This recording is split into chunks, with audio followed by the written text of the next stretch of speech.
देश में लागू हुए 3 नए आपराधिक कानून, जानिए क्या है बदलाव। Chapter 1, a look at India's reformed justice system. नए कानून, नई उम्मीद। भारत का नया कानून न्याय व्यवस्था में बड़ा बदलाव। यह बदलाव न केवल कानूनी ढांचे को मजबूत करेगा, बल्कि आम जनता के लिए न्याय प्राप्त करना भी आसान बनाएगा। इंडिया ने अपने जस्टिस सिस्टम को और मजबूत बनाने के लिए एक बड़ा कदम उठाया है। ये कदम देश की न्यायिक प्रणाली को अधिक पारदर्शी और प्रभावी बनाने के उद्देश्य से उठाया गया है। 3 नए कानून लागू हुए हैं: Indian penal code, code of criminal procedure और इंडियन एविडेंस एक्ट। इन कानूनों को उद्देश्य न्यायिक प्रक्रिया को सरल और त्वरित बनाना है। ये नए कानून पुराने कानून की जगह लेंगे, जो अब इर्रेलेवेंट हो चुके हैं। ये बदलाव न्यायिक प्रणाली को आधुनिक समय की आवश्यकताओं के अनुरूप बनाएगा, जिससे हमारी अदालतें और ज़्यादा एफिशिएंट और फेयर बनेंगी। ये न्यायिक प्रक्रिया में देरी को कम करेगा और न्याय की उपलब्धता को बढ़ाएगा। ये भारत के लिए एक बहुत बड़ा कदम है। ये कदम देश की न्यायिक प्रणाली को एक नई दिशा में ले जाएगा, जिससे न्याय प्रक्रिया में सुधार होगा। पुराने कानून बहुत पुराने हो चुके थे। ये कानून उस समय के थे जब समाज और अपराध की प्रकृति अलग थी। ये आज के समय के क्राइम से मुकाबला नहीं कर पा रहा था, इसलिए नए कानूनों की आवश्यकता महसूस की गई। ये नए कानून 21वीं सेंचुरी को ध्यान में रखकर बनाए गए हैं। ये इंश्योर करेगा कि न्यायिक प्रणाली आधुनिक समय की चुनौतियों का सामना कर सके। ये नए तरह के क्राइम से निपटने के लिए बने हैं और कमजोर लोगों को बेहतर सुरक्षा प्रदान करते हैं। ये कानून समाज के सभी वर्गों के लिए न्याय की उपलब्धता इंश्योर करेंगे। ये नए कानून सिर्फ सजा देने के लिए नहीं है। इनका उद्देश्य न्याय की स्थापना करना है, जिससे समाज में शांति और सुरक्षा बनी रहे। ये न्याय के लिए है। ये इंश्योर करेंगे कि हर व्यक्ति को न्याय मिले, चाहे वह किसी भी वर्ग का, समुदाय का हो। ये इंश्योर करते हैं कि बगुनों की रक्षा हो और दोषियों को सजा मिले। ये न्यायिक प्रणाली को अधिक विश्वसनीय और प्रभावी बनाएगा। ये भारत के लिए एक बहुत बड़ा बदलाव है। ये बदलाव न्यायिक प्रणाली को अधिक पारदर्शी और प्रभावी बनाएगा। लेकिन तरक्की के लिए बदलाव जरूरी है। ये बदलाव न्यायिक प्रणाली को अधिक आधुनिक और प्रभावी बनाएगा। ये नए कानून एक सुरक्षित और न्यायपूर्ण भारत की दिशा में एक कदम है। ये इंश्योर करेगा कि हर व्यक्ति को न्याय मिले और समाज में शांति और सुरक्षा बनी रहे। Chapter 2, why India needed these new laws. बदलाव की जरूरत। भारत को इन नए कानूनों की जरूरत क्यों थी? पुराने कानून काम नहीं कर रहे थे। वो बहुत धीमे, जटिल और अक्सर अनफेयर थे। अपराधी बचने के रास्ते खोज लेते थे। पीड़ितों का न्याय व्यवस्था से विश्वास उठता जा रहा था। दुनिया बदल गई है। टेक्नोलॉजी ने नई चुनौतियां खड़ी कर दी हैं। उदाहरण के लिए, कुछ दशक पहले तक साइबर क्राइम के बारे में कोई जानता तक नहीं था। पुराने कानून इन नए खतरों से निपटने के लिए तैयार नहीं थे। ये नए कानून इन चुनौतियों का सामना करने के लिए बनाए गए हैं। ये प्रक्रियाओं को आसान बनाते हैं, जिससे अपराधियों पर मुकदमा चलाना आसान हो जाता है। ये साइबर बुलिंग और ऑनलाइन हरासमेंट जैसे नए अपराधों को भी शामिल करते हैं। ये सिर्फ अपराधियों को पकड़ने के बारे में नहीं है, ये लोगों की सुरक्षा के बारे में है। नए कानून पीड़ितों, खास तौर पर महिलाओं और बच्चों के अधिकरण को प्राथमिकता देते हैं। ये एक सुरक्षित भारत की दिशा में एक महत्वपूर्ण कदम है। Chapter 3, safeguarding women and children. कमजोर लोगों की सुरक्षा, महिलाओं और बच्चों की सुरक्षा। ये एक महत्वपूर्ण मुद्दा है जो हमारे समाज की नींव को मजबूत करता है। महिलाएं और बच्चे हमारे समाज के सबसे कमजोर वर्ग में आते हैं। वे अक्सर हिंसा, दुर्व्यवहार और शोषण का शिकार होते हैं और इन्हें सुरक्षा प्रदान करना हमारी जिम्मेदारी है।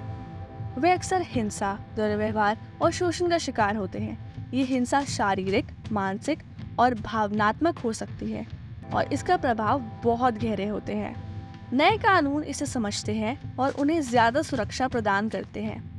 ये कानून न केवल सख्त ज़्यादा का प्रावधान करते हैं, बल्कि पीड़ितों को न्याय दिलाने में भी मदद करते हैं। इंडियन पीनल कोड में अब महिलाओं के खिलाफ अपराधों के लिए सख्त सजा का प्रावधान है। ये सज़ा अपराधियों को उनके कृत्यों के लिए जिम्मेदार ठहराती है और समाज में एक मजबूत संदेश भेजती है। बलात्कार, यौन उत्पीड़न और घरेलू हिंसा, इन सभी को गंभीरता से लिया जाता है। इन अपराधों के खिलाफ सख्त कानूनी कार्रवाई की जाती है ताकि पीड़ितों को न्याय मिल सके। नए कानून वैवाहिक बलात्कार को भी अपराध मानते हैं।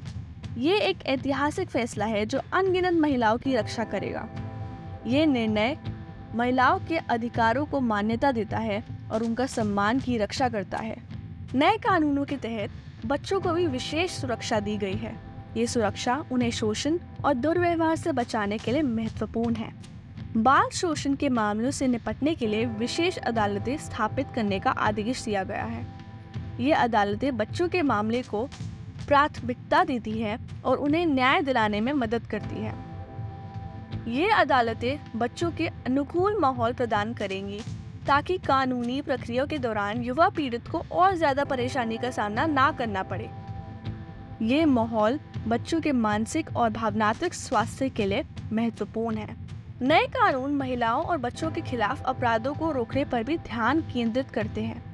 ये कानून अपराधियों को रोकने और संभावित अपराधों को कम करने के लिए बनाए गए हैं। ये संभावित अपराधियों को रोकने के लिए सीसीटीवी कैमरा और जीपीएस ट्रैकिंग जैसे तकनीकों के इस्तेमाल को बढ़ावा देते हैं। ये तकनीकों अपराधों की निगरानी और रोकथाम में महत्वपूर्ण भूमिका निभाती है। ये सक्रिय दृष्टिकोण सबसे कमजोर लोगों के लिए एक सुरक्षित वातावरण बनाने के लिए जरूरी है। समाज के सभी वर्गों को मिलकर इन प्रयासों में योगदान देना चाहिए ताकि हम एक सुरक्षित और न्यायपूर्ण समाज को निर्माण कर सके। Chapter 4 ensuring justice for heinous crimes. दोषियों को सजा। जघन्य अपराधों के लिए न्याय इंश्योर करना, ये एक ऐसा विषय है जो हमारे समाज में हर वर्ग को प्रभावित करता है। हत्या, आतंकवाद और संगठित अपराध जैसे जघन्य अपराध हमारे समाज की नींव को हिला देते हैं। ये अपराध न केवल व्यक्तिगत जीवन को प्रभावित करते हैं बल्कि समाज की सामूहिक सुरक्षा और शांति को भी खतरे में डालते हैं। नए कानून एक कड़ा संदेश देते हैं कि ऐसे कृत्यों को बर्दाश्त नहीं किया जाएगा। ये संदेश न केवल अपराधियों के लिए है बल्कि उन लोगों के लिए भी है जो अपराध करने की सोच रहे हैं। आईपीसी में अब इन अपराधों के लिए सख्त सजा का प्रावधान है। ये प्रावधान इंश्योर करता है कि अपराधियों को उनको कृत्यों के लिए उचित दंड मिले। मृत्युदंड, हालांकि इसका इस्तेमाल कम ही किया जाता है, लेकिन दुर्लभ से दुर्लभ मामलों में ये एक विकल्प बना हुआ है। ये विकल्प उन मामलों के लिए है जहां अपराध भी गंभीरता इतनी अधिक होती है कि समाज की सुरक्षा के लिए यह आवश्यक हो जाता है।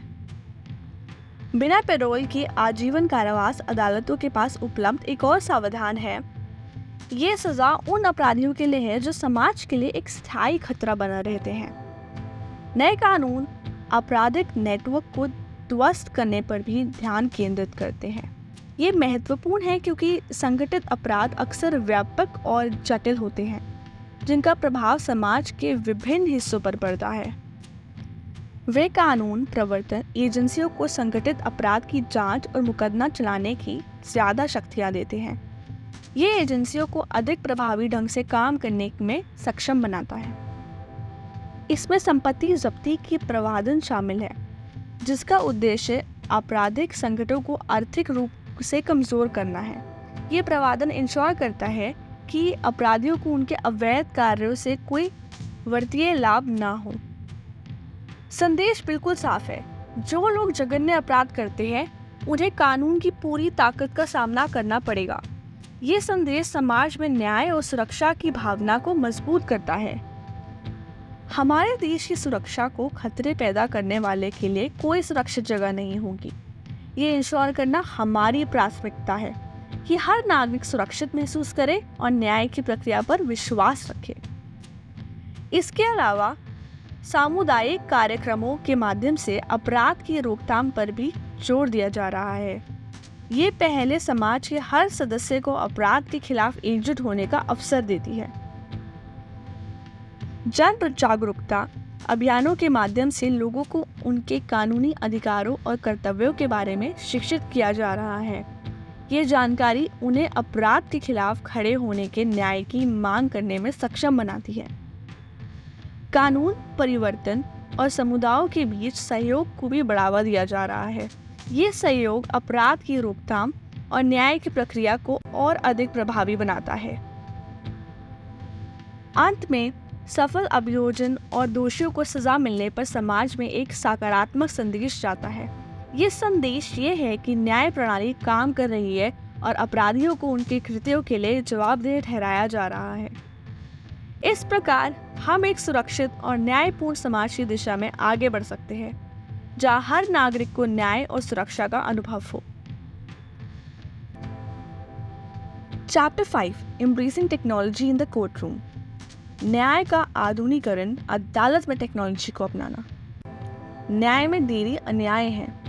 नए कानूनों का उद्देश्य टेक्नोलॉजी को अपनाकर कानूनी प्रक्रिया को तेज करना है। इसमें अदालती सुनवाई के लिए वीडियो कॉन्फ्रेंसिंग और इलेक्ट्रॉनिक साक्ष्य का स्वीकार करना शामिल है।